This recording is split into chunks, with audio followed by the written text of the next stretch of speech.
Entré en confusión porque he visto que el doctor Medina ha puesto su clase para mañana. Pero bueno, revisé el sílabus y sí estamos hoy día, así que empezaremos. Muy bien, bueno, hoy día vamos a revisar lo que tiene que ver con enfermedades pulmonares intersticiales.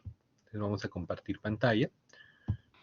Sí, doctor, buenas tardes. Bueno, sobre el doctor Medina tuvo un problema personal, por eso tuvo que pasarlo para mañana. Ah, ya, perfecto. Entonces, pero vamos a hacer igual las clases en los dos grupos, ¿no? ¿O van a Sí, estar todo todos? continúa normal en su caso, doctor. Perfecto, muy bien. Entonces, muchas gracias por el...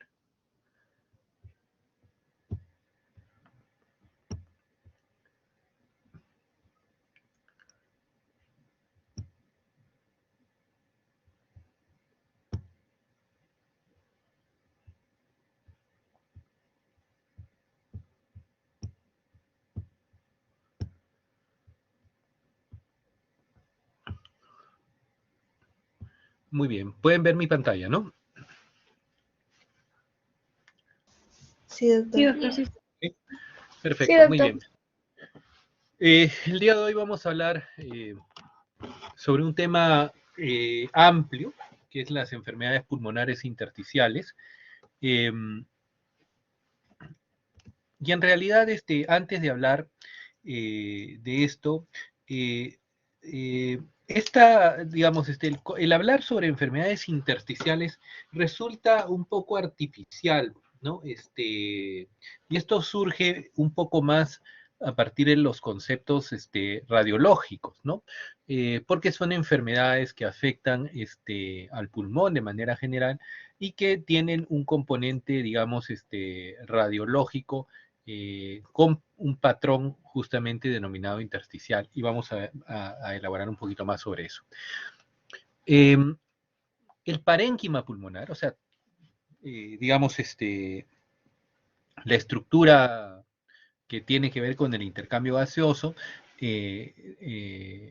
incluye, como ya saben ustedes, pues los alveolos, en donde tenemos las células de revestimiento, que son los neumocitos tipo 1, y los neumocitos tipo 2, que tienen que ver con lo que es la producción de surfactante, ¿no? Y esto está dado, digamos, están sostenidos por células, digamos, por un armazón, si se quiere, por una red de colágeno, miofibroblastos, que constituyen lo que se llama el intersticio alveolar, ¿no? Y bueno, células denominadas centinela o digamos, de patrullaje inmunológico, entre comillas, que vienen dados por los macrófagos. Entonces, todo esto constituye el parénquima, ¿no? Y les comento esto y por qué es importante hablar de esto, porque cuando uno habla de enfermedades intersticiales, realmente uno diría, a ver, ¿existe alguna enfermedad que solamente afecte al intersticio y no a los alveolos? Es raro. Entonces, cuando nosotros hablamos de intersticio, ¿no? Ya específicamente, como el espacio entre las membranas epitelial y endotelial, entonces ustedes vean esto, ¿no?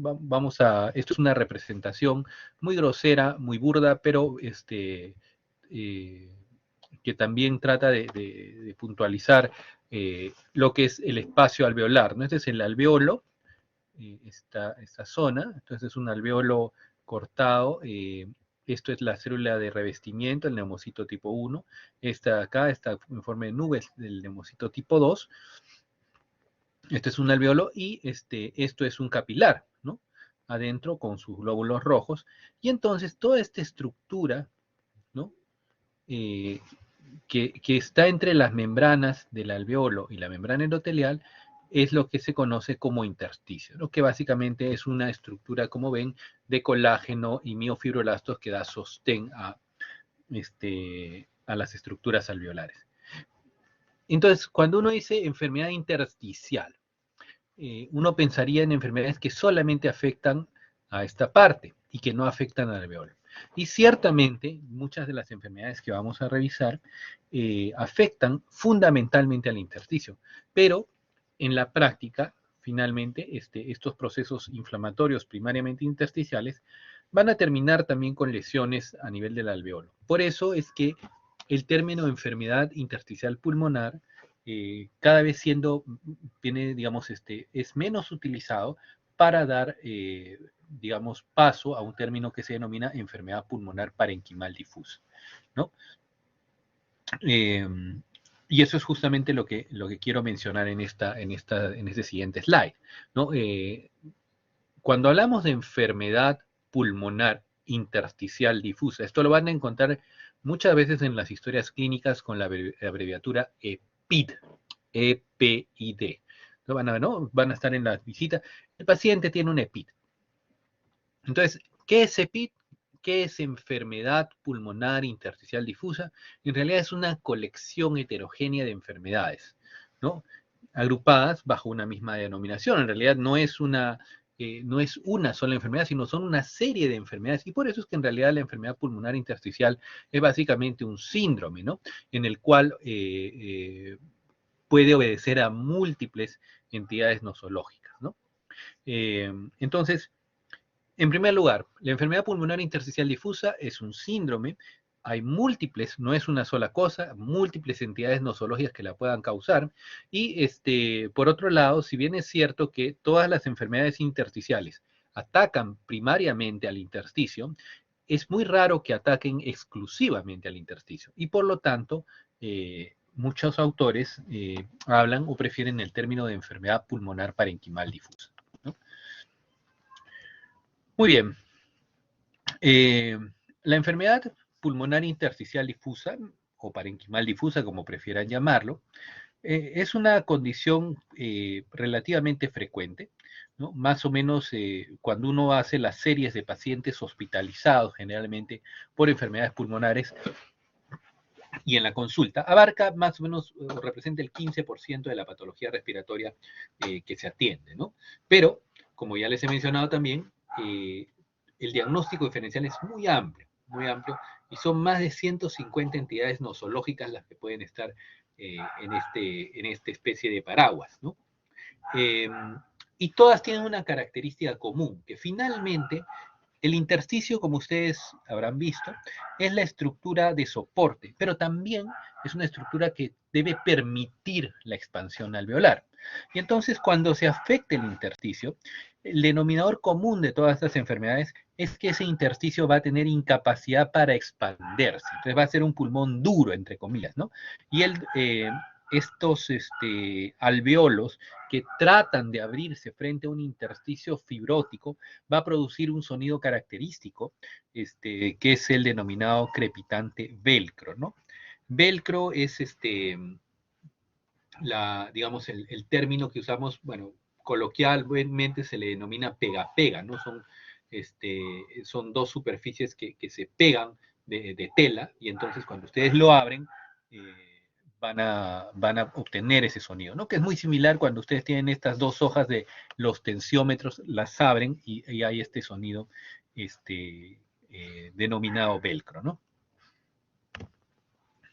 Muy bien, entonces ya hemos visto que la enfermedad pulmonar intersticial difusa es un grupo heterogéneo de enfermedades que afecta al intersticio alveolar primariamente, pero que sin embargo suele afectar a todo el parénquima pulmonar, y que tienen como denominador común impedir la expansión pulmonar, ¿no? Y esto va a dar lugar a una disminución en la capacidad de el alveolo de ventilar, de distenderse, y finalmente va a llevar, cuando hay un gran compromiso del intersticio, al final va a terminar en una disminución de la capacidad para el proceso de hematosis, ¿no? Muy bien, ¿qué debemos preguntar cuando tengamos sospecha de enfermedad pulmonar intersticial difusa? O cuáles son, digamos, los síntomas, los elementos de la historia clínica que nos van a ayudar para el diagnóstico. En primer lugar, lógicamente, preguntar si se trata de una enfermedad aguda versus una enfermedad crónica. Y de hecho, cuando hablamos de enfermedad pulmonar intersticial difusa, La cronicidad es, digamos, la regla. Son raras las enfermedades intersticiales difusas, digamos, de evolución aguda, principalmente relacionadas a exposiciones ocupacionales o fármacos.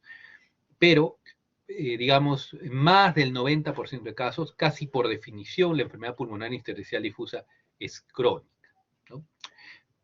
Los síntomas que suele tener, como ustedes saben, el pulmón, el parénquima pulmonar en general no tiene terminaciones nerviosas y por lo tanto dolor torácico no hay, y generalmente más bien con lo que viene el paciente es con disnea, con dificultad respiratoria, ¿no?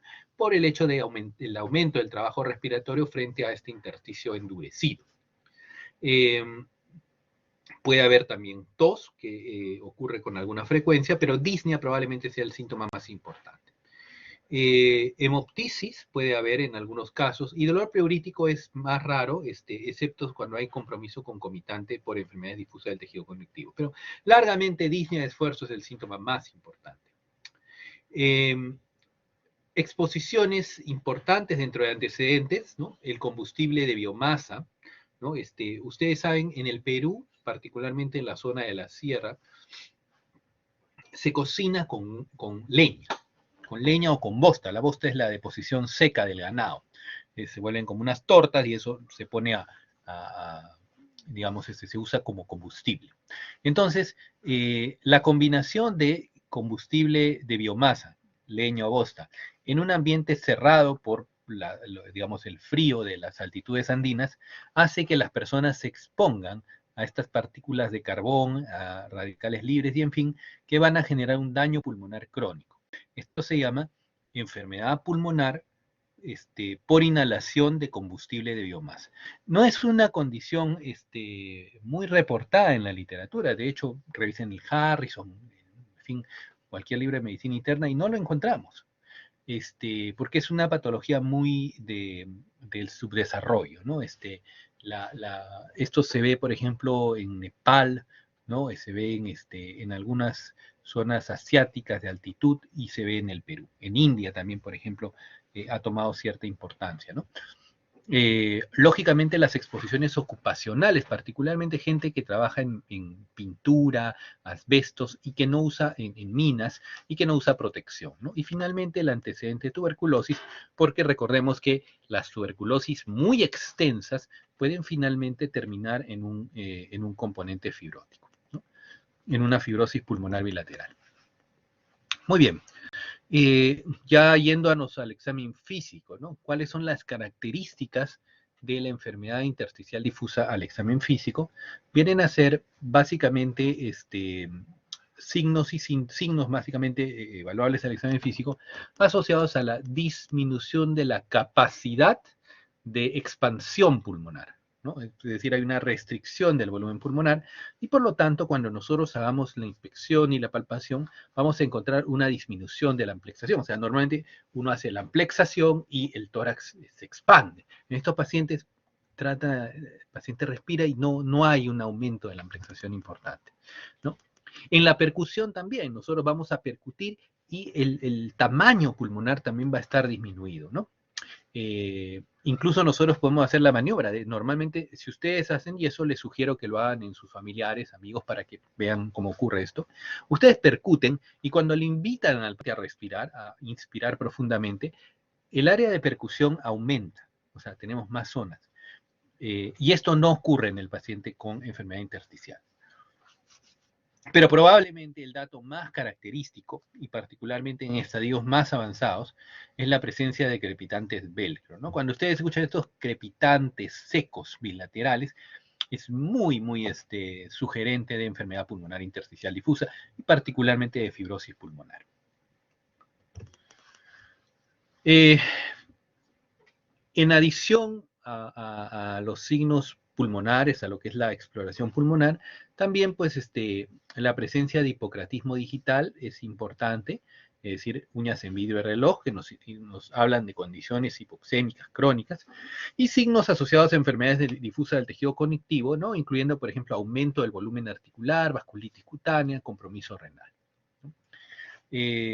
Cuando esto va concomitantemente con signos de derrame pleural, ahí inmediatamente tenemos que ponernos a sospechar. O esto es una enfermedad difusa del tejido conectivo, lupus, artritis reumatoide, o es asbestosis, que también típicamente produce enfermedad intersticial con derrame pleural. Muy bien, entonces ya tenemos el concepto fisiopatológico, la anamnesis, habitualmente cuadros de disnea de esfuerzo, con o sin tos, en el examen físico, ¿no?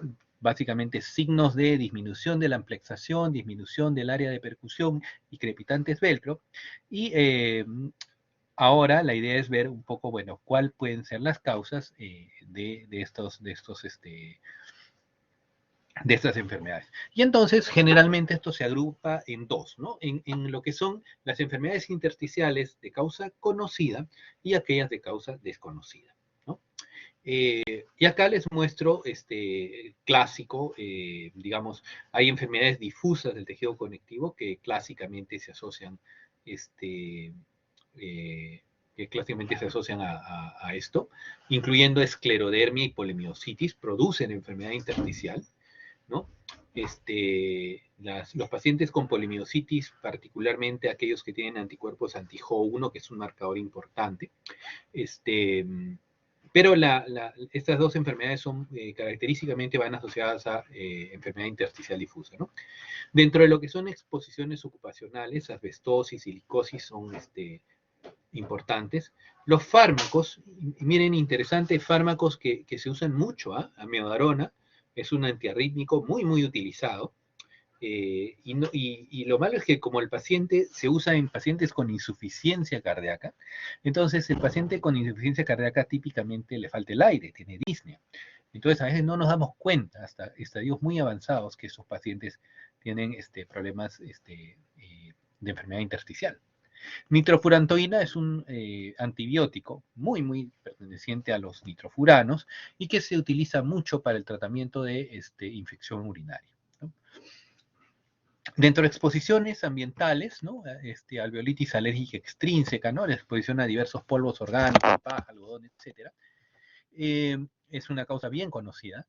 Y en rojo les añado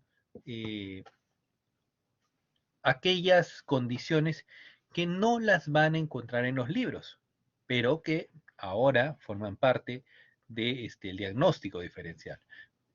Exposición a biomasa es importante, es una condición importante asociada a enfermedad intersticial difusa. Ojo, exposición a biomasa es muy interesante porque no solamente da enfermedad intersticial difusa, o sea, no solamente genera un problema intersticial fibrótico, sino además genera inflamación de la vía aérea. Entonces, si han tenido la clase de problemas obstructivos bronquiales, van a darse cuenta que la enfermedad pulmonar obstructiva crónica asociada a biomasa también es un enorme problema de salud pública. Y lo que pasa es que exposición a biomasa nos da enfermedad pulmonar obstructiva crónica y además nos da enfermedad intersticial. Por eso es que el paciente con exposición a biomasa muchas veces tiene la combinación de estos dos síndromes. Tiene PIC con EPOC, ¿no? Y es algo que nosotros vemos en el Perú con frecuencia. Lo otro, que vamos a detallarlo un poco más en una sesión que vamos a tener un poco dedicada a COVID, es la secuela pulmonar COVID. Esto tampoco está en los libros porque la epidemia recién tiene un año, entonces los libros de texto no lo van a incorporar, pero actualmente los pacientes que tienen enfermedad grave por COVID, los pacientes que han ido a cuidados intensivos por COVID, desarrollan secuelas importantes, con fibrosis, con una secuela importante de fibrosis pulmonar bilateral. Y esto, cada vez más vemos la secuela pulmonar COVID como una condición asociada a enfermedad intersticial difusa, y el paciente con pulmón secuelar tuberculoso, ¿no? La secuela tuberculosa, el fibrotórax tuberculoso, se puede comportar, generalmente es unilateral, ¿eh? Pero en muchos casos también tenemos algunos casos que son bilaterales y que también nos dan una enfermedad difusa con un componente fibrótico extenso, ¿no? Entonces, esto es, digamos, lo que nosotros tenemos cuando hay etiologías, cuando podemos identificar una causa. Sin embargo, en muchas ocasiones no es posible identificar esta causa.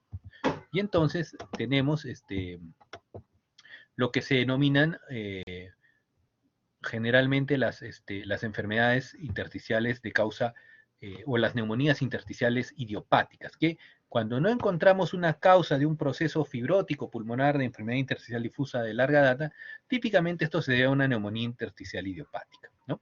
Y dentro de las neumonías intersticiales idiopáticas, básicamente la alveolitis fibrosante que lleva a fibrosis pulmonar idiopática es la causa más común. Hay algunas otras condiciones, en particular, y no vamos a extendernos en eso, pero algunas formas de vasculitis, enfermedad pulmonar eosinofílica y linfangioleiomyomatosis o proteinosis alveolar también son condiciones que pueden dar enfermedad intersticial, pero digamos, son tan infrecuentes que si no encontramos una causa clara de estas que mostramos acá, básicamente el paciente casi con seguridad tiene una neumonía intersticial idiopática, ¿no? Muy bien, ahora, ¿cuáles son los exámenes de ayuda diagnóstica que debemos solicitar en estos pacientes? Básicamente, una placa de tórax, como siempre. Recuerden ustedes que la lectura de la placa de tórax es prácticamente una condición obligada en los casos de pacientes en general con patología respiratoria. Tomografía espiral multicorte de alta resolución, imprescindible para el diagnóstico de estos pacientes. Gases arteriales, espirometría tiene un rol limitado. La capacidad de difusión de monóxido de carbono también nos ayuda. Recuerden que cuando el intersticio se hace más fibrótico, genera dificultad en el intercambio gaseoso y por lo tanto eso va a generar una disminución de la capacidad de difusión del monóxido de carbono, ¿no? Entonces, esto es un elemento valioso, igual que la pletismografía que nos permite la determinación de los volúmenes pulmonares total. Esta es la radiografía típica de un paciente con enfermedad intersticial difusa. Entonces, cuando hablamos de patrón intersticial, nos referimos a este patrón, ¿no? Lineal, ¿no? Son múltiples líneas a manera de redes, patrón reticular, difuso, ¿no? En este caso, es un patrón bilateral, reticular, difuso, a predominio de lóbulos inferiores, ¿no? Y en la tomografía podemos encontrar estos patrones, vean acá, estos son tractos fibróticos múltiples, ¿no? Acá pueden ver bronquiectasias, es decir, dilataciones bronquiales. Y acá, donde apuntan las flechas, ven una especie de patrón en el cual se agrupan, ¿no? Esta especie de poliedros, ¿no? A manera de las celdas de un panal de abeja. Y esto es justamente lo que se llama patrón en panal de abeja. Entonces, el patrón en panal de abeja, que es muy, muy típico del paciente con enfermedad intersticial difusa en estados avanzados, consiste, como les digo, en esta agrupación de celdas poliédricas adyacentes a manera del panal de una abeja, ¿no? Es como si ustedes cortaran el panal de una abeja a través, ¿no? Esto pueden ver acá muy claramente. Acá también pueden ver en estas zonas periféricas el patrón en panal de abeja, ¿no? Entonces, este patrón en panal de abeja es digamos, característico en fases avanzadas de enfermedad intersticial difusa. Y a la histología, si ustedes, digamos, logran obtener una biopsia, básicamente una gran cantidad de tejido fibrótico, ¿no? Colágeno en toda la zona pulmonar. Ahora, una cosa también importante es que cuando vemos un patrón reticular en la radiografía de tórax, es decir, este patrón intersticial de tipo reticular, el patrón intersticial es un concepto radiológico, pero la enfermedad intersticial es un concepto clínico. Entonces, existen condiciones que no son enfermedades intersticiales, pero que en la radiografía dan un patrón intersticial. Entonces, ahí hay que tener bastante cuidado, porque estos no son EPIT. Tienen un patrón intersticial, pero no son enfermedades intersticiales, ¿no? Y ahí, por ejemplo, neumonía por atípicos, micoplasma, clamidia, y la propia neumonía por SARS-CoV-2 que vamos a detallar en una clase posterior, que da un patrón intersticial sin ser una enfermedad intersticial. Y algunos casos, por ejemplo, de carcinomatosis linfangítica, es decir, las células neoplásicas hacen una invasión que en lugar de ser por vía hematógena, es a través de los vasos linfáticos. Y entonces se infiltran los tractos linfáticos a nivel del pulmón y nos da un patrón intersticial denominado de carcinomatosis linfangítica, que sin embargo no es una enfermedad intersticial difusa, sino es otra enfermedad, es una enfermedad neoplásica, metastásica, pero que tiene un aspecto radiológico, un patrón radiológico intersticial. Entonces, diferenciar siempre el patrón radiológico intersticial de la enfermedad intersticial. Ciertamente, las enfermedades intersticiales dan patrón intersticial, pero no todo patrón intersticial involucra a una enfermedad intersticial. Ojalá no haya sonado a cantinflada, pero espero que entiendan el concepto. Bien, cuando hacemos gases arteriales en estos pacientes, generalmente hay hipoxemia y aumento del gradiente alveolar arterial. Recuerden ustedes que el gradiente alveolar arterial es la diferencia de la presión parcial de oxígeno entre el alveolo y la arteria, ¿no? De modo tal que normalmente eso es mínimo, pero cuando hay una obstrucción al proceso de hematosis, eso tenemos un incremento de ese gradiente, ¿no? Porque el oxígeno alveolar no pasa a la arteria, entonces se incrementa el gradiente. Recuerden eso siempre, un incremento del gradiente alveolar arterial implica que hay un problema en la unidad alveolo capilar, ¿no? Sin embargo, la hipercapnia es infrecuente, o sea, se altera la oxigenación, pero la ventilación, el pasaje de CO2 no se altera. Entonces, estos pacientes típicamente están hipoxémicos, pero no suelen estar hipercápnicos, a diferencia de la enfermedad pulmonar obstructiva crónica. Los pacientes con enfermedad pulmonar obstructiva crónica avanzada sí suelen hacer hipercapnia. Muy bien, entonces habíamos, retomando un poco el diagnóstico de lo que son el diagnóstico diferencial. Cuando hemos hecho ya una buena exploración y el paciente no ha tenido COVID, no ha tenido tuberculosis, no ha estado expuesta a asbestos, a sílice, no tiene una enfermedad difusa del tejido conectivo, no tiene exposición a biomasa, no encontramos una causa a la enfermedad intersticial que tiene este paciente, entonces nuestro diagnóstico en principio debe ser de una neumonía intersticial idiopática, ¿no? Y básicamente también cuando hablamos de neumonía intersticial idiopática, en realidad son un paquete de enfermedades en donde el denominador común es inflamación y fibrosis a nivel del intersticio, pero que con el paso del tiempo va a afectar también a los espacios aéreos alveolares, ¿no? Y cuando encontremos eso, van a encontrar que hay una clasificación, bueno, de la American Thoracic Society, ¿no? Yo en realidad me quedaría solamente con estas dos que ustedes vamos a, digamos, vamos a ver con cierta frecuencia, ¿no? Y dentro de ellas, largamente, fibrosis pulmonar idiopática es la patología más frecuente. Entonces, generalmente en un paciente con una enfermedad intersticial idiopática, una enfermedad pulmonar intersticial difusa, en donde no encontramos una causa evidente, neumonía intersticial idiopática es la causa más frecuente. Y dentro de neumonía intersticial idiopática, más del 60% de casos corresponden a fibrosis pulmonar idiopática. Entonces, creo que esto es una cosa que tiene que quedar en su mente como la causa más importante de neumonía intersticial idiopática, ¿no? La fibrosis pulmonar idiopática. Antes llamada también alveolitis fibrosante criptogénica. Eso van a encontrarlo en algunos libros todavía, pero ya no se usa esa denominación. Y la siguiente, digamos, en orden, digamos, de frecuencia es la neumonía intersticial idiopática no específica. Recordar que el diagnóstico diferencial entre estas dos es muy difícil y solamente se hace probablemente con anatomía patológica, con la histopatología, ¿no? Muy bien. Entonces, existen pues criterios para el diagnóstico de fibrosis pulmonar. Entonces, en primer lugar, como ven ustedes, excluir otras causas, ¿no? Paciente ver que no tenga enfermedades difusas del tejido conectivo, exposición a biomasa, exposición a leña, carbón, etc. Que tenga estudios de función pulmonar indicativos de un fenómeno restrictivo, es decir, si ustedes hacen una espirometría, la capacidad vital, es decir, cuánto puede tomar el paciente y botar, está disminuida. Hay aumento del gradiente alveolar arterial, hay hipoxemia y disminución de la capacidad de difusión de monóxido de carbono.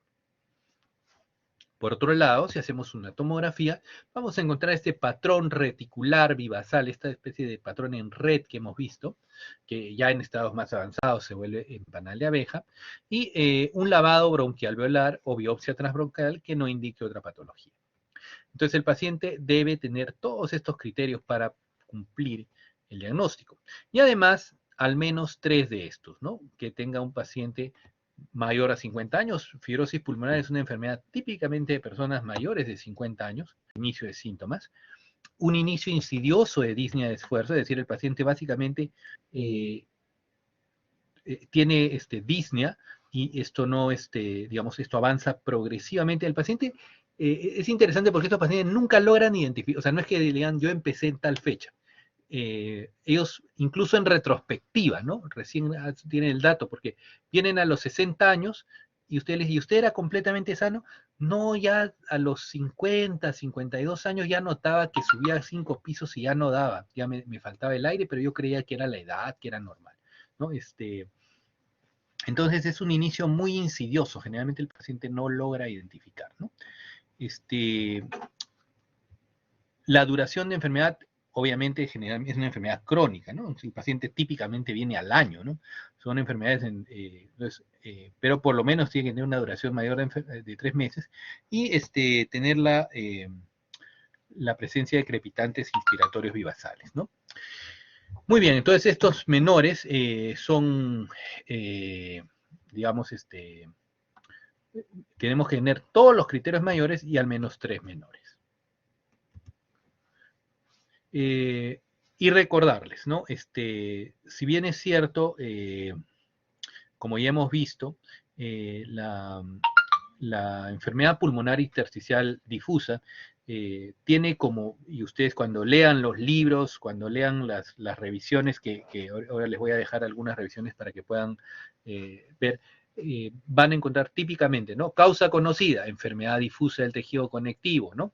A la cabeza, esclerodermia, artritis reumatoide, polimiositis, enfermedades ocupacionales, ¿no?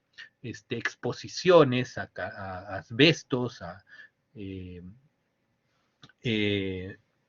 y fármacos como nitrofurantoína o amiodarona, como ya hemos comentado, y dentro de las idiopáticas, la fibrosis pulmonar idiopática, largamente a la cabeza dentro de las enfermedades, dentro de las neumonías intersticiales idiopáticas. Sin embargo, en el Perú tenemos que recordar siempre la enfermedad por inhalación de biomasa y el pulmón secuelar tuberculoso, que no forman parte, no están en los libros, pero es algo que, bueno, es como decía un comercial antiguo de sabor nacional, porque la descripción de enfermedad intersticial difusa asociada a combustible de biomasa no está muy descrita. Tanto enfermedad por inhalación de biomasa y pulmón secuelar tuberculoso tienen la particularidad adicional que la enfermedad intersticial se acompaña de obstrucción bronquial. Entonces, eso también creo que es algo que hay que guardar en la cabeza, porque la mayoría de enfermedades intersticiales dan un patrón puramente restrictivo. Si ustedes ven enfermedad intersticial combinada con obstrucción bronquial, sospechen fuertemente en biomasa y en tuberculosis.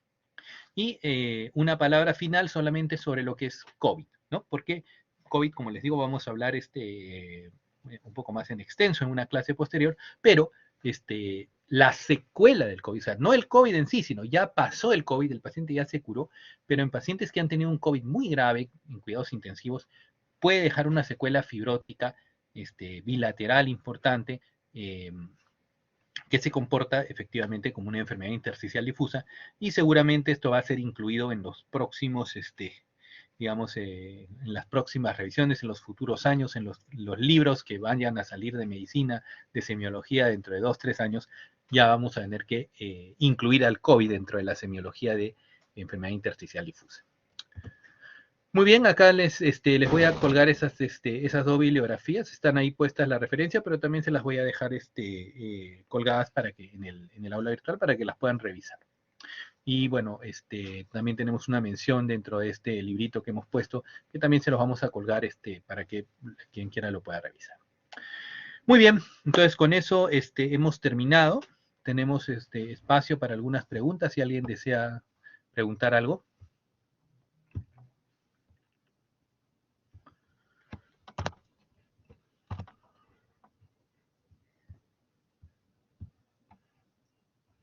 Parece que no, doctor. ¿Sí? Todo claro, doctor. Ah, ok. Muy bien.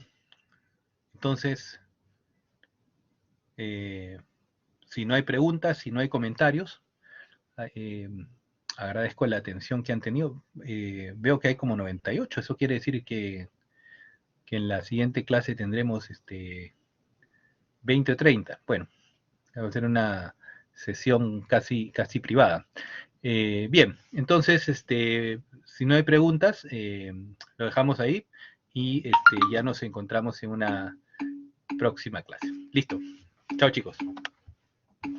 Gracias, doctor. Hasta luego. Gracias, Hasta doctor. luego, doctor. Muchas Gracias, gracias. doctor. Hasta luego.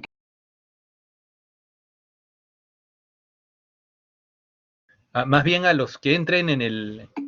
Es este mismo link, ¿ah? Acá mismo que entren la nueva clase.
Muy bien, buenas tardes con todos. Tenemos...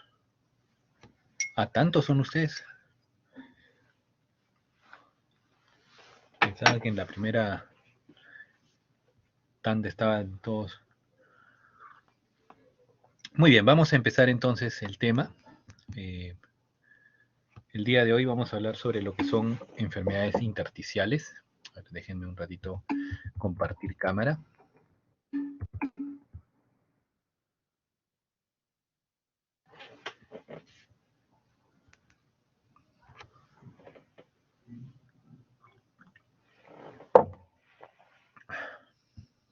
A ver, a ver, a ver.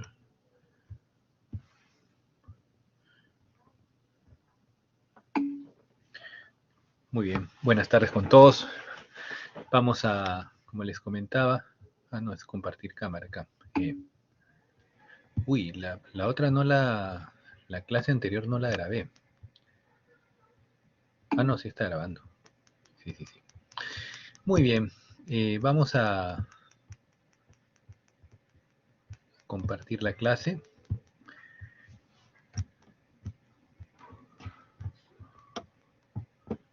¿Logran ver mi pantalla? ¿Sí?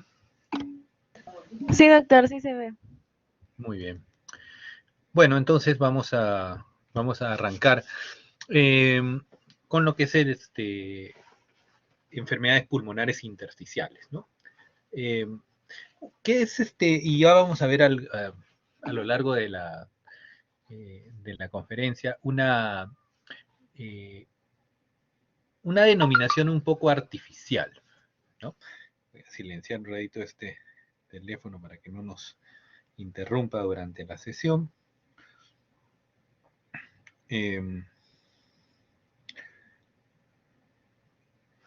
Entonces, las enfermedades pulmonares intersticiales, y particularmente hoy día vamos a hablar de enfermedad pulmonar intersticial difusa, ¿no? Que es el término más correcto para denominar a estas condiciones. Son un grupo de enfermedades heterogéneas que afectan al intersticio o que tienen un componente intersticial, pero que en general pueden afectar a todo el parénquima pulmonar. Y vamos a revisar este tema el día de hoy. Y el intersticio está, digamos, es uno de los componentes del parénquima pulmonar, ¿no? Y si nosotros quisiéramos, para empezar, recordar a qué nos referimos cuando hablamos de parénquima alveolar o el parénquima pulmonar, es toda la estructura pulmonar que tiene, digamos, algún rol en el intercambio gaseoso, ¿no? Y entonces, cuando hablamos de parénquima pulmonar, esto está constituido por los alveolos, ¿no? Los alveolos tanto con su revestimiento epitelial, ¿no? Por neumocitos tipo 1, que son las células epiteliales de revestimiento, y los neumocitos tipo 2, que son los encargados de la producción de surfactante, ¿no? Mientras que la estructura que da sostén a todo esto es justamente el intersticio alveolar, ¿no?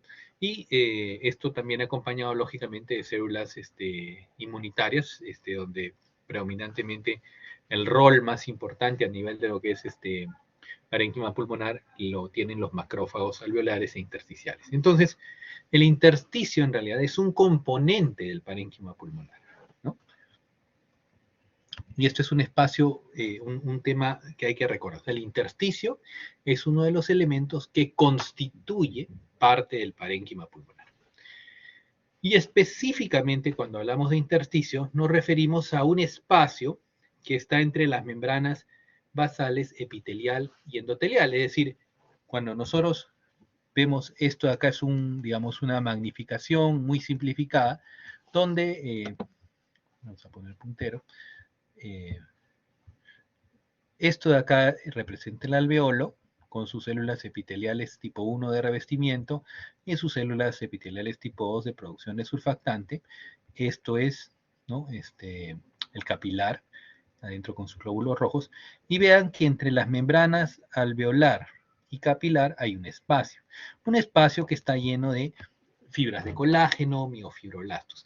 Y este espacio, ¿no? Este espacio que es lo que se denomina justamente intersticio, ¿no?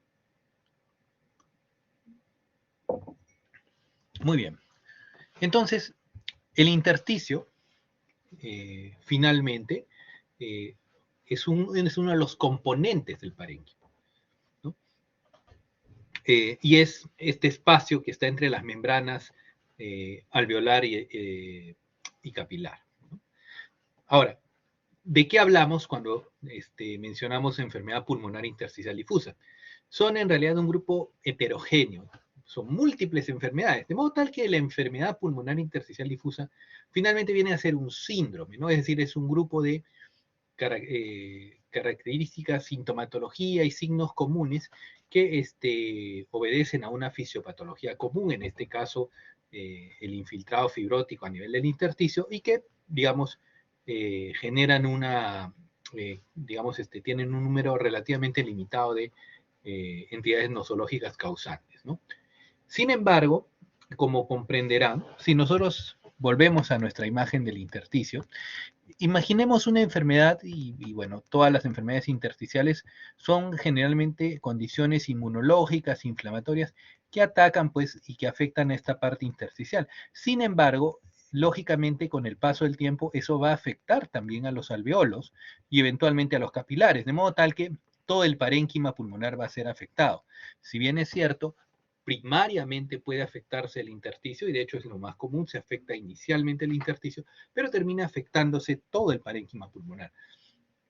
Por lo tanto, y esto es una discusión que tiene, vean ustedes, desde el año 2005 y que hasta ahora no se resuelve, es que algunas personas hablan de enfermedad pulmonar intersticial difusa y otras personas hablan de enfermedad pulmonar parenquimal difusa, ¿no? Y van a encontrar estas dos denominaciones en la literatura. Por ahora nos vamos a quedar con la enfermedad pulmonar intersticial difusa, esencialmente porque es lo que más se utiliza en la práctica habitual, ¿no? Muy bien, la enfermedad pulmonar intersticial difusa, eh, digamos, si ustedes vieran todas las, cuando se hacen las series, tanto de pacientes hospitalizados como ambulatorios, representa alrededor del 15% de las consultas, tanto en la práctica, digamos, ambulatoria como en la hospitalización. Y aunque hemos hablado que es un síndrome que tiene un diagnóstico diferencial relativamente estrecho, ese diagnóstico estrecho se ha ido ampliando, de modo tal que actualmente hay más de 150 entidades que forman parte del espectro de lo que es la enfermedad pulmonar intersticial difusa. Aún así, digamos, podemos seguir catalogándola como un síndrome en el cual, digamos, la fisiopatología básica es que el ataque predominante al intersticio lo que va a hacer es que este intersticio, que normalmente es elástico y que permite que el pulmón genere una amplexación, ¿no? El pulmón se expanda, cuando nos enfrentamos a un intersticio fibrótico vamos a tener una limitación y entonces el pulmón ya no se va a poder expandir. Y esto no solamente va a generar restricción a la movilidad pulmonar, sino además va a generar un sonido característico, ¿no? De los alveolos tratando de abrirse frente a un intersticio fibrótico, ¿no? Y esto es lo que se denomina crepitantes velcro. Velcro es la denominación coloquial que se le da al pega-pega, ¿no? O sea, pega-pega es el término coloquial, ¿no? Que se usa en el día a día, y es lo que se denomina, el velcro es el pega-pega. Lo que ustedes, por ejemplo, si ustedes usan tensiómetro, las dos hojas del tensiómetro están unidas por una especie de tela, ¿no? Que genera un sonido muy característico al abrirse, ¿no? Que esto se denomina el velcro. Bien. Entonces, cuando nosotros nos enfrentemos dentro de nuestro armamentario clínico frente a un paciente con enfermedad intersticial difusa, tenemos pues que ver cuáles son, digamos, los elementos que nos interesan en lo que es anamnesis, lo que es el examen físico y algunos exámenes de ayuda diagnóstica básicos que tenemos que plantearnos en estos pacientes, ¿no? Entonces, lo primero es identificar el curso, ¿no? Típicamente la enfermedad pulmonar intersticial difusa es una patología crónica. más del 90% de casos, tal vez 95%, sean enfermedades crónicas. Es muy inusual que tengan una presentación aguda. Existen algunas condiciones agudas, como vamos a ver, sobre todo de exposición a fármacos, pero típicamente, y casi por definición, la enfermedad pulmonar intersticial difusa tiene un componente más bien crónico, ¿no? En cuanto a lo que son los síntomas, ¿no? Principalmente vamos a tener la disnea. La disnea es largamente el síntoma más importante en estos casos, ¿no?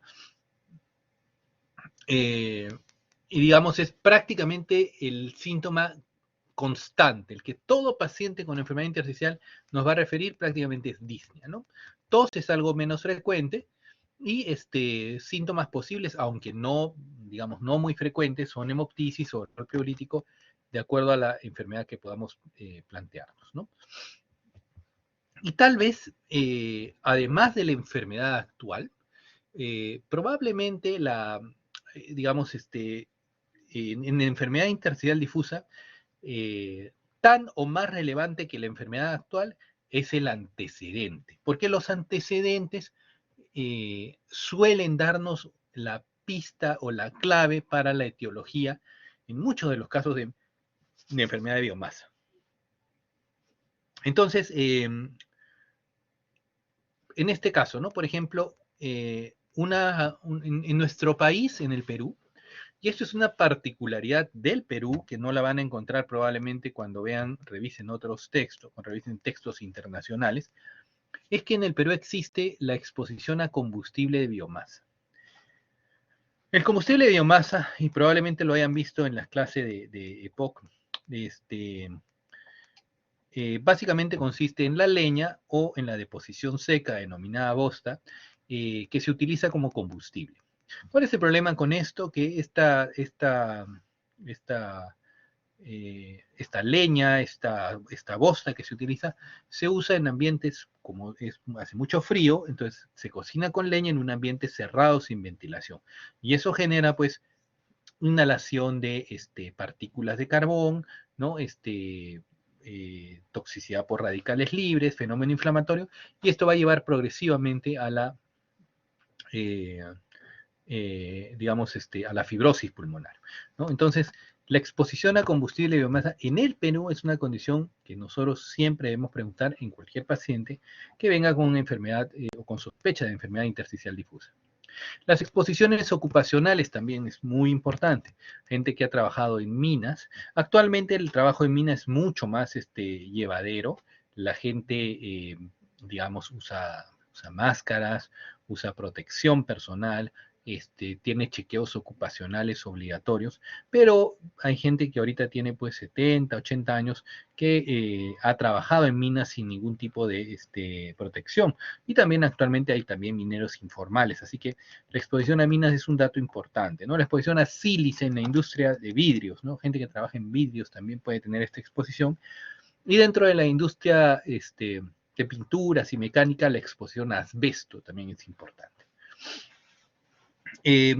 Antecedente de tuberculosis, también importante en el Perú, porque la tuberculosis puede condicionar una secuela fibrótica, y este fibrotórax, o lo que se denomina fibrotórax tuberculoso, puede también estar asociándose a un proceso fibrótico crónico, ¿no? Que justamente entra dentro de la categoría de PID, ¿no? Y ciertamente el antecedente hoy en día, el COVID se ha añadido a la semiología. Vamos a tener después una sesión especial para conversar sobre COVID, pero el haber tenido COVID, o sea, no tener hoy día COVID, sino haber tenido COVID, y particularmente cuando se ha tenido un COVID grave, puede tener una secuela fibrótica importante. Entonces, probablemente antecedente de COVID debamos también añadirlo en esta, digamos, en esta revisión, ¿no? Muy bien, entonces esto es, digamos, lo que tiene que ver con la anamnesis, y lo siguiente que tenemos que ver es lógicamente el examen físico, ¿no? Entonces, ¿qué tienen en común los datos que nosotros encontramos al examen físico en estos pacientes? Uno es básicamente que hay una disminución, ¿no?, de lo que es la capacidad de expandirse del pulmón. Y eso se va a traducir al examen físico cuando nosotros hacemos la inspección, la palpación. Lo que vamos a encontrar es una disminución de la capacidad de expansión pulmonar. Es decir, vamos a encontrar una disminución de la amplexación. Cuando percutamos el pulmón, también vamos a encontrar una disminución en el área de percusión pulmonar. Y un dato también que es valioso es que nosotros normalmente, por ejemplo, si ustedes hacen la percusión en alguno de sus familiares, para que hagan la prueba, hagan la percusión, por ejemplo, y luego inviten al paciente a que inspire profundamente. Cuando el paciente inspira, el área de percusión va a aumentar. Eso sucede normalmente. En el paciente con EPID eso no aumenta, porque el pulmón no puede expandirse, el intersticio está fibrótico y no puede estirarse. Entonces, simplemente hay un área menor de sonoridad pulmonar y que no puede expandirse. Y como ya habíamos comentado, en la auscultación encontramos estos crepitantes denominados velcros secos, muy característicos de los cuadros de ya con un grado de fibrosis pulmonar, ¿no?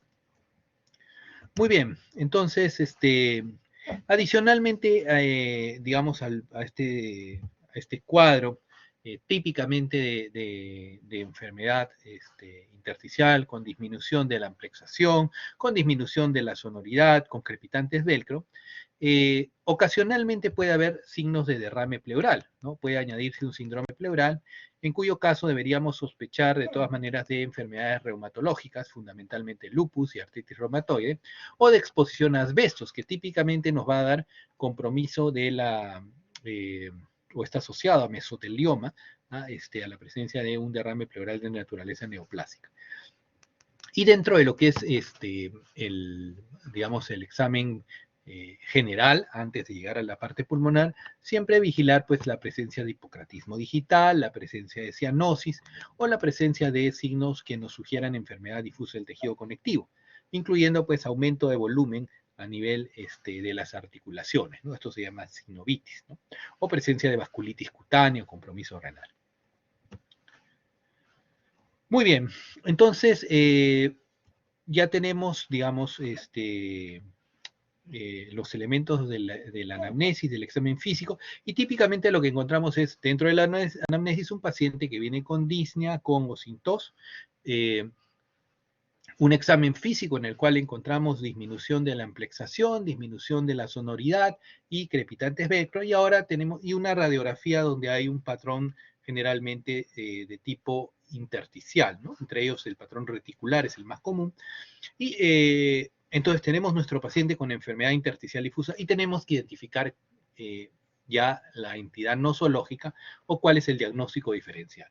Entonces, generalmente nosotros agrupamos a la enfermedad intersticial difusa de acuerdo a si tiene una etiología conocida o si no tiene una etiología definida. Entonces, para eso tenemos que identificar las principales causas, ¿no? O las principales enfermedades que se sabe están asociadas a una enfermedad intersticial difusa. Y probablemente el ejemplo clásico son las enfermedades difusas del tejido conectivo, ¿no? Típicamente la esclerodermia, la polimiositis, los dos se asocian a cuadros de enfermedad intersticial difusa, ¿no? Y acá deberíamos añadir también a artritis reumatoide, lo que se denomina pulmón reumatoide. Entonces, dentro del espectro del pulmón reumatoide es se denomina así a todos los cambios pulmonares asociados a artritis reumatoide. Y ahí vamos a tener nódulos pulmonares, vamos a tener derrame pleural, vamos a tener hiperreactividad bronquial y vamos a tener enfermedad intersticial difusa. Entonces, pulmón reumatoide tiene varias presentaciones, ¿no? Pero ciertamente tenemos que descartar la posibilidad de una enfermedad difusa del tejido conectivo, ¿no? Exposiciones ocupacionales, particularmente asbesto, sílice en la industria del vidrio, ¿no? Fármacos también es una consideración importante, y esto tal vez tengamos que tener siempre en consideración en el contexto de una enfermedad intersticial que se presente de manera aguda, ¿no? Amiodarona es un fármaco muy utilizado para lo que es arritmias cardíacas, ¿no? En fibrilación auricular, flúter y en fin, una serie de arritmias cardíacas. Es un fármaco que que nos ayuda mucho para el tratamiento. Y nitrofurantoína es un antibiótico, ¿no? Que es muy utilizado en lo que es que es muy utilizado en lo que son infecciones urinarias, ¿no? Existe una larga lista de fármacos, sales de oro, bleomicina, en fin, pero digamos de los de uso común, ustedes van a encontrar que amiodarona se usa muchísimo en cardiología, en pacientes con arritmias, en medicina interna, y nitrofurantoína ni qué decir, es un fármaco ampliamente utilizado en lo que son infecciones de tracto urinario, ¿no? Entonces, estos dos fármacos son importantes a considerar cuando nosotros preguntamos sobre exposición a fármacos que condicionen pues este PIT, ¿no? Y dentro de lo que es exposiciones ambientales, lo que se denomina la alveolitis alérgica extrínseca, que básicamente es una reacción pulmonar frente a polvos orgánicos, incluyendo polen, paja, y en general polvos orgánicos, ¿no? Y he dejado en rojo acá aquellas causas de PIN que no van a encontrarlas en los libros. Y no van a encontrarlas en los libros porque casi no se ven en países desarrollados. Entonces, exposición a biomasa no está muy reconocida, solamente en algunos artículos. Sin embargo, en nuestro medio, en el Perú, cuando ustedes vean pacientes con EPIT, siempre pregunten la exposición a biomasa, porque un gran porcentaje son debidos a exposición a esa, ¿no? El pulmón secuelar tuberculoso también, o sea, los pacientes que han tenido una tuberculosis pueden quedar con lo que se denomina un fibrotórax tuberculoso, ¿no? Y generalmente este es unilateral, pero muchas veces también puede ser bilateral, o sea, puede destruirse extensamente ambos pulmones y esto dejar una secuela fibrótica, ¿no? Y de la misma manera como la tuberculosis nos puede dejar una secuela fibrótica, también el COVID, ¿no? La infección por SARS-CoV-2 que lleva a una neumonía grave puede finalmente dejar una secuela pulmonar importante, ¿no? Entonces, secuela pulmonar COVID, eso, claro, eso no está en los libros de semiología ni en los libros de clínica porque todavía el COVID es algo tan reciente que no da tiempo de estar en los libros, pero en los libros de los siguientes 4 o 5 años, con toda seguridad, secuela pulmonar COVID van a encontrarlas como una causa de este proceso fibrótico pulmonar, ¿no? Y eso es lo que vemos actualmente, pacientes que han tenido COVID hace 4 meses, 5 meses, gente que ha estado en cuidados intensivos, que ha estado varias semanas dependiente de oxígeno, hacen un cuadro de fibrosis pulmonar como secuela, o sea, ya no tienen COVID, pero tienen una secuela fibrótica pulmonar. Y luego nos enfrentamos, y nosotros entonces ya hemos hecho una anamnesis, un examen físico acucioso, hemos hecho los exámenes pertinentes y vemos, mira, mi paciente no tiene una enfermedad difusa del tejido conectivo, no tiene una exposición ocupacional o a polvos orgánicos relevante, no ha estado expuesto a fármacos, no ha estado expuesto a biomasa, no ha tenido tuberculosis, ni ha tenido una infección grave por COVID. Ojo, no es cualquier COVID, ¿eh? O sea, un COVID leve, un paciente que pasa el COVID en su casa leve, obviamente ese paciente no va a tener estas secuelas importantes, ¿no? Así que bueno, una vez que nosotros hemos descartado todo esto, casi con seguridad nuestro paciente va a tener lo que se denomina una neumonía intersticial idiopática. Entonces, cuando nosotros hablemos de enfermedad pulmonar intersticial difusa, en donde no tengamos una causa clara, largamente neumonía intersticial idiopática es lo más frecuente. La gran mayoría de pacientes con PIT, con enfermedad intersticial difusa de causa desconocida, corresponden al grupo de las neumonías intersticiales idiopáticas, ¿no? Y más raramente, sarcoidosis nosotros no tenemos en el Perú. Esto es muy raro, linfangioleiomyomatosis, proteinosis, son casi exquisiteces médicas y formas de vasculitis pulmonar ocasionalmente pueden presentarse con esta condición, pero todos estos son muy infrecuentes. Entonces, lo que es frecuente cuando viene un paciente con EPIT, mira, viene el paciente, generalmente son meses o años de evolución de disnea que va aumentando progresivamente, y no encontramos otra cosa, no tiene enfermedades, fármacos o exposiciones que lo pudieran, que pudieran explicar esto, nuestro diagnóstico en principio debe ser una neumonía intersticial idiopática. Y dentro de neumonía intersticial idiopática, casi siempre fibrosis pulmonar, ¿no? Muy bien, entonces esto es el espectro clínico de las condiciones que nos pueden dar EPID, ¿no? ¿Qué deberíamos pedir? ¿Qué ayuda diagnóstica deberíamos utilizar? En primer lugar, siempre pues una radiografía de tórax, que en realidad es parte casi del examen físico en pacientes con patología torácica, ¿no? La tomografía espiral multicorte de alta resolución es muy importante porque estas lesiones generalmente, incluso muchas veces no aparecen en la placa y recién cuando hacen la tomografía podemos encontrarla. Los gases arteriales, el análisis de gases arteriales, que también lo hemos visto y lo vamos a ver seguramente a lo largo de estos días, también es importante. La espirometría tiene un valor limitado, sin embargo, típicamente estos pacientes van a tener lo que se denomina un patrón restrictivo, ¿no? Entonces nos referimos a un patrón restrictivo cuando nosotros, al momento de evaluar los volúmenes pulmonares, estos se encuentran restringidos, ¿no? De ahí viene el nombre restrictivo, o sea, tiene una restricción de los volúmenes pulmonares, ¿no?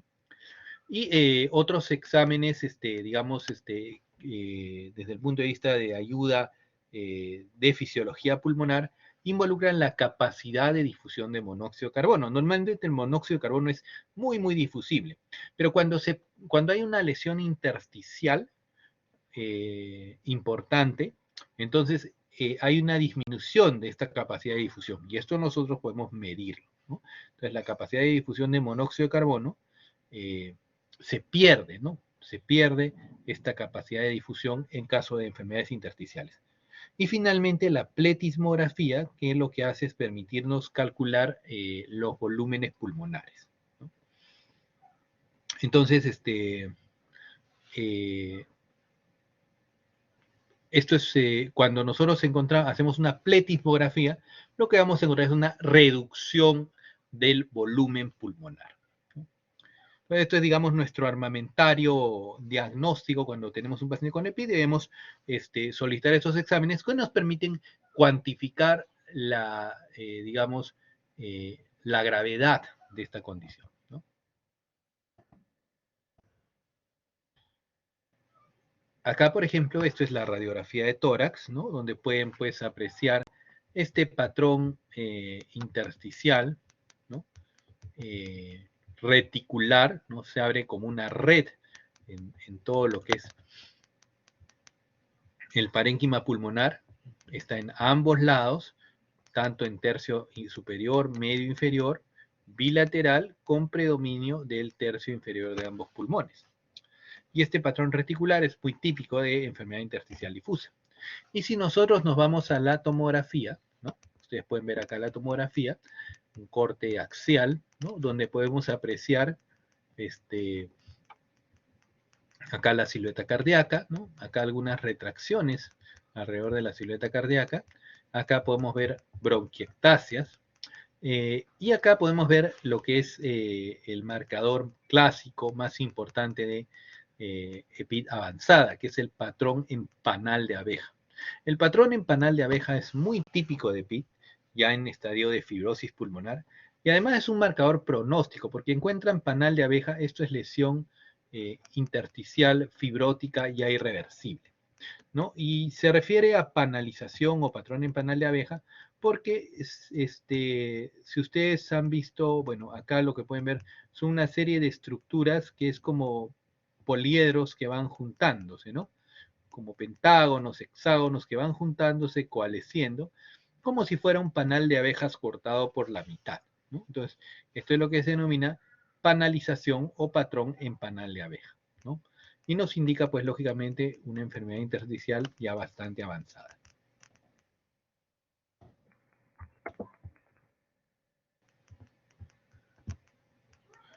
Y, lógicamente, si siguiéramos histología de estas zonas, lo que vamos a encontrar, pues, son zonas con un aumento del tejido fibrótico a ese nivel, ¿no?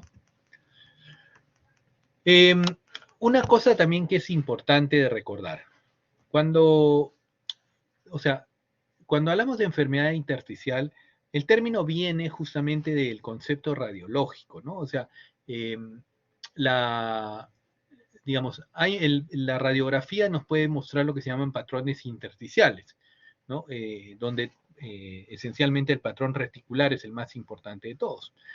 Pero eso es un patrón radiológico. Pero no todo patrón radiológico intersticial corresponde a una enfermedad pulmonar intersticial difusa. Me explico. Un patrón radiológico puede ser causado por una enfermedad que no es una enfermedad intersticial. Por ejemplo, neumonía. Las neumonías atípicas, o más recientemente ya la neumonía por SARS-CoV-2, les da una imagen radiográfica que es, ven una serie de líneas, un patrón reticular, y es efectivamente un patrón intersticial. Pero el paciente no tiene un EPIT.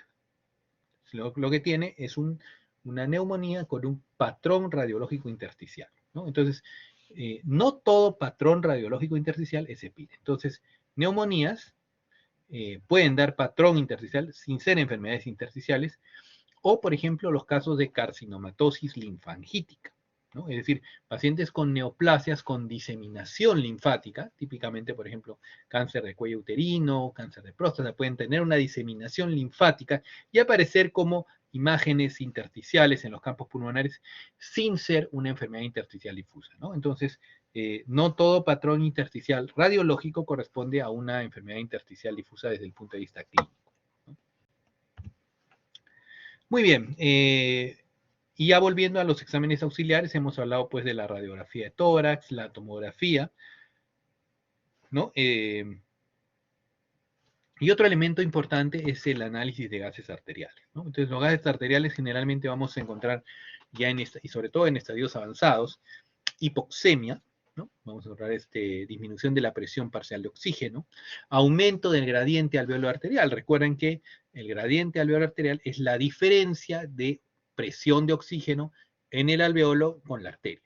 Eso normalmente es mínimo porque hay una excelente permeabilidad y pasaje. Pero si el intersticio está fibrótico, está endurecido y no deja pasar el oxígeno, vamos a encontrar una gran diferencia. Y entonces no va a poder pasar del alveolo a la arteria, va a disminuir el oxígeno y va a aumentar el gradiente. Recuerden que el aumento del gradiente alveolar arterial es anormal.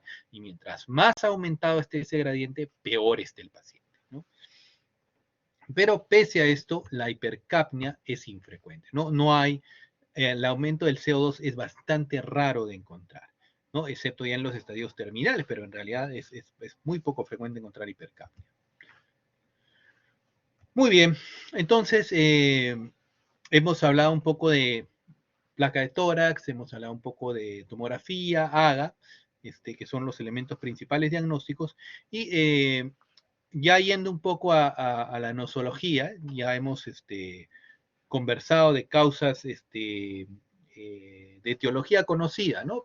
Ya hemos hablado particularmente de enfermedades intersticiales asociadas a enfermedades difusas del tejido conectivo, y acá de particular importancia, esclerodermia, polimiositis, artritis reumatoide, asociadas a fármacos, nitrofurantoína, amiodarona, asociados a exposiciones ocupacionales, asbesto, sílice, o asociados a exposición a polvos orgánicos, o en nuestro país, biomasa, tuberculosis, COVID.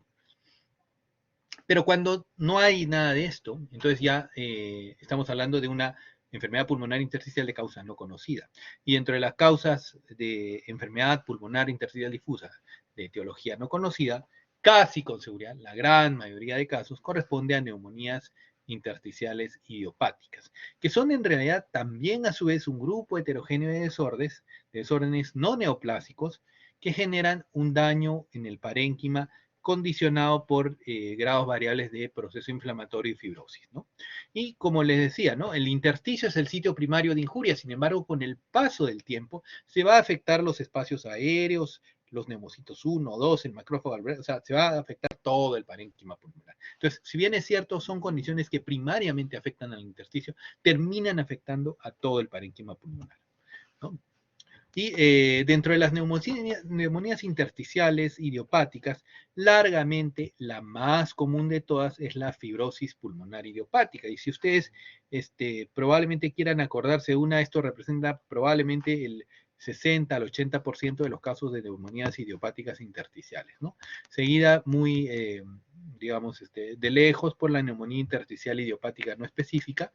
La diferencia entre ambas es esencialmente histológica, así que tampoco tiene demasiada relevancia tratar de diferenciar una de otra, pero recuerden que en la neumonía, o sea, EPI de causa desconocida esencialmente es neumonía intersticial idiopática.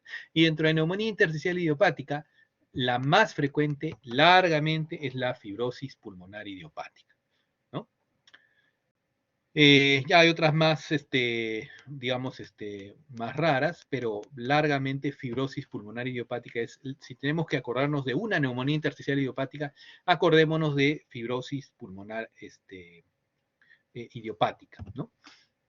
Y eso tiene también sus criterios diagnósticos, ¿no? Entonces, generalmente en fibrosis pulmonar idiopática, lógicamente una de las primeras cosas hay que excluir otras causas de enfermedad pulmonar intersticial difusa, incluyendo pues drogas, fármacos que hemos conversado, exposiciones ambientales y enfermedades del tejido conectivo, ¿no? Estudios de función pulmonar que nos indiquen restricción cuando hacen una espirometría, la capacidad vital, es decir, cuánto el paciente, digamos, le dicen al paciente, inspire y bote todo lo que puede. Ese flujo, esa cantidad de aire está notablemente reducida en el paciente con enfermedad intersticial.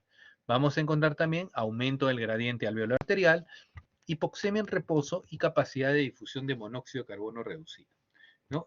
La tomografía computarizada, patrón reticular con un componente bivasal importante y una biopsia transbronquial o lavado bronquialveolar que no indique pues otra patología, ¿no? Entonces, todos estos criterios denominados mayores deben cumplirse y al menos 3 de estos menores, incluyendo una edad por encima de 50 años, el inicio insidioso de disnea de esfuerzo, eso típicamente son enfermedades pues que van empezando de una manera muy larvada y avanzando muy lentamente a lo largo de varios meses e incluso años, ¿no? Y por lo tanto la duración generalmente tiene que por definición ser mayor a 3 meses y dentro del examen físico pues la presencia de crepitantes inspiratorios bivasales de tipo velcro que ya hemos comentado. Entonces esto tenemos que tener todos los criterios mayores y al menos 3 de los menores para catalogar a nuestro paciente como un cuadro de fibrosis pulmonar. Así que, digamos, si tenemos que agrupar, ¿no? Dentro de las causas conocidas, enfermedad difusa del tejido conectivo, fármacos, exposiciones ocupacionales, dentro de las causas idiopáticas no conocidas, largamente neumonía intersticial idiopática y dentro de neumonía intersticial idiopática, fibrosis pulmonar, ¿no? Y recalcar, ¿no? Que en el Perú, a diferencia de lo que van a encontrar en otros textos, o qué es lo que no van a encontrar en los textos de semiología, de clínica, es que en el Perú la enfermedad por inhalación de biomasa y la secuela fibrótica pulmonar van a generar cuadros de enfermedad intersticial difusa, ¿no? Y una clave importante en estos casos, una clave que es interesante, es que a diferencia de las otras enfermedades intersticiales que hemos revisado, tanto la secuela tuberculosa como la inhalación de biomasa son enfermedades en donde se van a combinar, ¿no? Los cambios fibróticos, ¿no? De PIT con proceso obstructivo bronquial. O sea, estos pacientes, además de tener, se van a tener una combinación de enfermedad intersticial y de síndrome obstructivo bronquial. Entonces, eso es algo que llama bastante la atención de estas condiciones y que nos puede ayudar un poco en el diagnóstico diferencial, ¿no? Y, por supuesto, hoy en día, secuela de COVID es también una condición que debemos tener en consideración al momento de hacer el diagnóstico diferencial, especialmente aquel paciente que ha estado hospitalizado en cuidados intensivos, porque generalmente estos pacientes tienen destrucciones pulmonares de más del 70%, que son los que habitualmente obligan a que el paciente entre a ventilación mecánica y entre a una unidad de cuidados intensivos, ¿no? Entonces, COVID todavía no está en los libros, estará en los próximos libros, pero ya ustedes tienen que conocerlo, porque ya nosotros estamos viendo con cierta frecuencia a los pacientes que han tenido COVID y que tienen una secuela pulmonar de enfermedad intersticial difusa por un cuadro fibrótico. Ya no porque tienen COVID, sino porque tuvieron COVID. ¿Ya?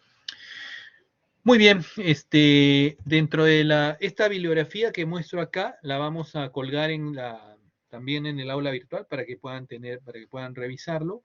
Hemos hecho también esta pequeña monografía sobre aparato respiratorio, que también la vamos a colgar para que la puedan bajar y leer, y tiene un capítulo también de la parte intersticial, ¿no? Muy bien, entonces tenemos un pequeño espacio para preguntas.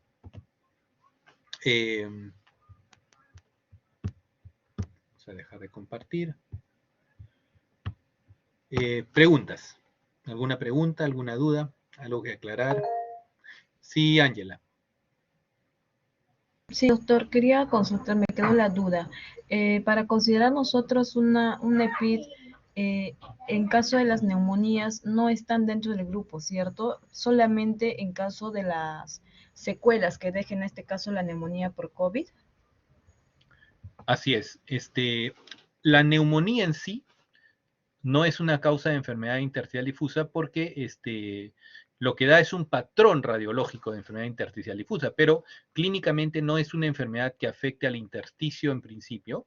Es una lesión más bien que causa un problema alveolar, sino que digamos, su presentación radiológica simula esto. Entonces, no es una enfermedad que ataca el intersticio, no es una enfermedad crónica, no es una enfermedad intersticial difusa.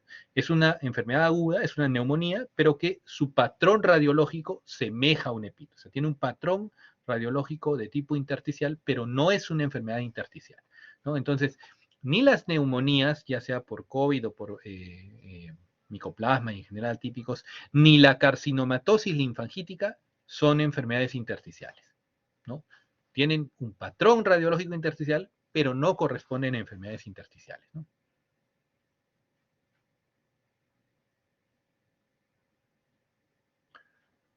¿Sí? ¿Quedó claro? ¿Alguna otra pregunta? Sí, doctor, gracias. ¿Alguna pregunta adicional, comentario?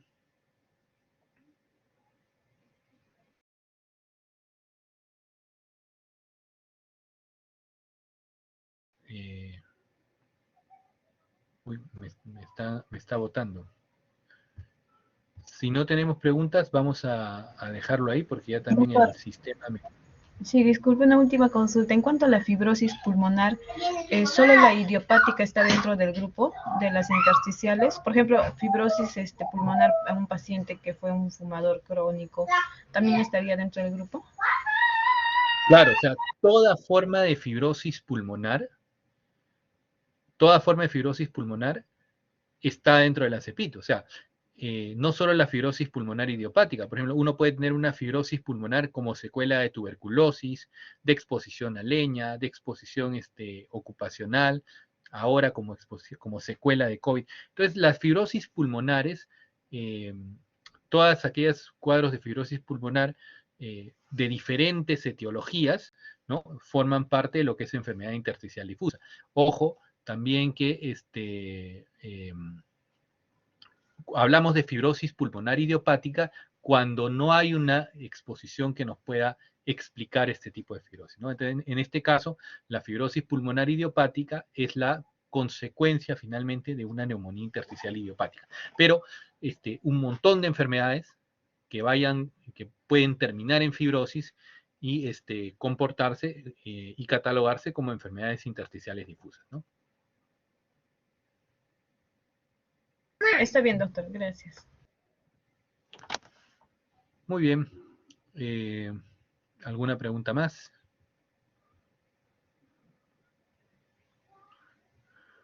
Muy bien, chicos, entonces, si no hay más preguntas, creo que tenemos después la otra semana una clase de COVID, así que ahí nos encontraremos un poco para conversar sobre este tema. Voy a dejarles colgadas las lecturas que ya hemos comentado. Y bueno, ya me despido de ustedes hasta la otra semana. Nos vemos entonces. Chao, chao, chicos. Gracias, doctor. Buenas tardes.